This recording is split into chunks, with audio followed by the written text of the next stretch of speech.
रुक्मणी ब्राह्मणों के संदेश से इतनी खुशी हुई कि उसने उसे अपनी सब कुछ दिन में दिन की इच्छा जताई। जो कोई भी भाग्य की देवी की कृपा प्राप्त करता है, जैसे कि इस ब्राह्मण ने किया, वही न सदैव भौतिक समृद्धि में हमेशा खुश रहते हैं। जब राज बिस्मार्क ने सोने के क्षण और भूलराम आए हैं, तो उन्होंने उन्हें अपने बेटे के विवाह समारोह को देखने के लिए आमंत्रित किया। तुरंत उन्होंने उन्हें अपने सैनिकों के साथ एक उपयुक्त बागीचे के घर में स्वागत करने की व्यवस्था की। बात के अनुसार राजा ने कृष्ण और भूलाराम की शहीद और तेज धाने वाला कपड़ा भेंट किया। वही न केवल कृष्ण, भूलाराम और जारसीड जैसी राजाओं का आतिथ्य करते थे, बल्कि उसने कई अन्य राजाओं और राजकुमार को भी उनकी व्यक्तिगत शक्ति, आया और भौतिक संपत्ति के अनुसार स्वागत किया। जिज्ञासा और उत्सुकता के कारण कुंडनी के लोग कृष्ण और भूलाराम के सामने इकट्ठा हुए और उनकी आंखों के माध्यम से उनकी सुंदरता को अमृत पाने लगा किया। वो भगवान कृष्ण को रोकने के लिए उपयुक्त वीर मानते हुए बहुत प्रसन्न थे। उन्होंने मान भगवान कृष्ण से प्रार्थना की कि भगवान कृष्ण और रोकने का विवाह हो जाए। इसी बीच रोकना बहुत अच्छा कपड़े पहने और अग्रक्षकों की सुरक्षा में अपने परिवार के मंदिर में जाने के लिए महल से बाहर निकला। रुक्मणी जब मंदिर की ओर बढ़ी तो वह बहुत शांति और बहादुर थी। एक ब्राह्मण की पत्नी थी, उसके चारों ओर अग्रक्षक थे। विवाह के लिए कुदान आए सभी राजकुमार और आगंतुक राखनान को देखने के लिए मंदिर के बाहर इकट्ठे हुए थे। राजकुमार उसे देखने के लिए विशेष रूप से बहुत उत्सुक था, क्योंकि वो सभी वास्तव में सोचते थे कि वो रुक्मणी को अपनी पत्नी के रूप में प्राप्त करेंगे। रुक्मणी को देखकर वो आश्चर्यचकित हो गए। उन्होंने सोचा कि उस निर्मित ने विशेष रूप से सभी महान श्रीवारों को भ्रमित करने के लिए बनाया था। राजकुमारी के लिए उसकी सुंदरता विशेष रूप से कृष्ण का ध्यान आकर्षित करने के लिए थी। उसे उम्मीद थी कि कृष्ण उसे किसी भी कृष्ण ले जाएगा, इसलिए वहां बहुत धीरे धीरे मंदिर से अपने घर की ओर वापस चली गई।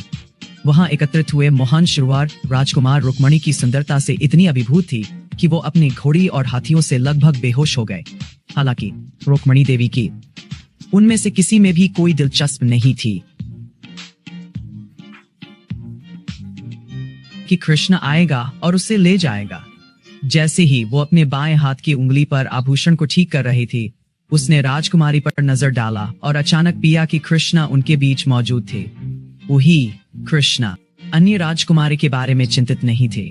उन्होंने तुरंत रोकने के गढ़ की छवि वाले ध्वज से चहनते अपनी रथ पर बिठाया। ग्रोस्टर, जिसने कई बार क्षण से हार का अनुभव किया था, दहाड़ने लगा। ये कैसे हो रहा है? कृष्ण बिना किसी विरोध को रोकननी को दारे ले जा रहा है। हम बाण से वीर युद्ध बनाने से क्या लाभ मेरे प्यारे राजकुमार? जरा देखें, इस कृत्य से हम अपनी प्रतिष्ठा खा रहे हैं। विरोधी राजकुमार कृष्ण को हराने और रोकनान की उसके कब्जे से वापस लाने के लिए दाढ़ी थी और उन्होंने उसके साथ यथासंभव भयंकर युद्ध किया। रुक्मणी कृष्ण के चेहरे की ओर देखने लगा और आभार व्यक्त करते हुए कि उन्होंने उसके लिए इतना बड़ा जख्म उठाया। केवल उसकी आंखें हिल रही थी, वो बहुत दुख लग रही थी और कृष्ण तुरंत उसके मन की बात समझ गए। उन्होंने इन शब्दों से उसे प्रोत्साहित किया, मेरे प्यार रुकानान, चिंता मत करो। कृपया निश्चित रहे कि याति राजवंश के सैनिक उन सभी को मार देंगे। दृष्टि विरोध राक्षसी सैनिकी ने बिना देर किए वहां कृष्णा ने ब्रकानान से बात कर रहे थी। यादि राजवंश की सेनापति भगवान बलराम के नेतृत्व वाले सैनिकों ने विरोधी राक्षसी सैनिकों के विद्रोही रवैयों को बर्दाश्त नहीं किया, उन्हें हरा दिया।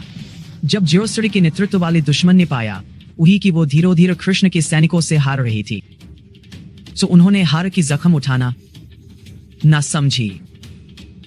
शिशुपाल का खतरा युद्ध में शिशुपाल को स्वयं रुक्मणी के क्षण के हाथ से छोड़ने के लिए लड़ना चाहिए था, लेकिन जब सैनिक ने देखा कि शिशुपाल कृष्ण से लड़ने के लिए पर्याप्त रूप से सक्षम नहीं है, तो उन्होंने अपनी ताकत को अनावश्यक रूप से ना खाने का फैसला किया।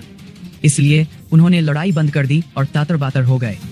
हारों की पूरी तबाही रुक्मणी के बड़े भाई आर्कियम की ईर्ष्यल स्वभाव के कारण था।